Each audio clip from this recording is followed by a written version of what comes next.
ବାସନ ଓ ଭାଇ ରୁହ ରୁହ ରୁହ। ହଁ ଆସ କଣ ନବା ଆସ। ଭାଇ ମୁଁ କଣ କହୁଥିଲି କି ଭଲ ଚାମଚଟା ଦେଲ। ଏ ଚାମଚ ତରକାରୀ ବଢାବଢି କରିବାକୁ ହଁ ବା ଭାଇ ଗୋଟେ ଭଲ ମଜବୁତିଆ। ଏଇଟା ଦେଖ ଭଲ ତ ଅଛି। ଏଇଟା କଣ କେତେ ଟଙ୍କା? ଏଇଟା 80 ଟଙ୍କା ହବ। 80 ଟଙ୍କା? ହଁ 20 ଟଙ୍କା। କଣ 20 20 ଟଙ୍କା। 80 ଟଙ୍କା ଏ ଚାମଚ। ଏତେ କଣ ସୁନା ଲାଗିଛି ନା କଣ 80 ଟଙ୍କା? ଏ ଭଉଣୀ ତମେ ଜାଣିପାରୁନା ଇଏ କେତେ ଟଙ୍କା କିଣା ହଉଛି। ଦିନ ମାନ ଆମେ ଖରା ତରାରେ 20 ଦେଲେ ଦେବି ନହେଲେ ନାହିଁ। ହଉ ଶୁଣ ତମେ ଗୋଟେ କାମ କର 40 ଟଙ୍କା ଦିଅ ନିଅ। 40 ଟଙ୍କା?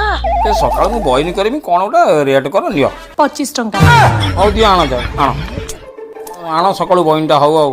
ସକାଳୁ ସକାଳୁ ଆସିଛି ମତେ ଲୁଟିବା ପାଇଁ। 80 ଟଙ୍କାରେ ମୁଁ 4ଟା ଚାମଚ କିଣିଦବା ଲୋକ ଇଏ ମୋଠୁ ନବ 80 ଟଙ୍କା।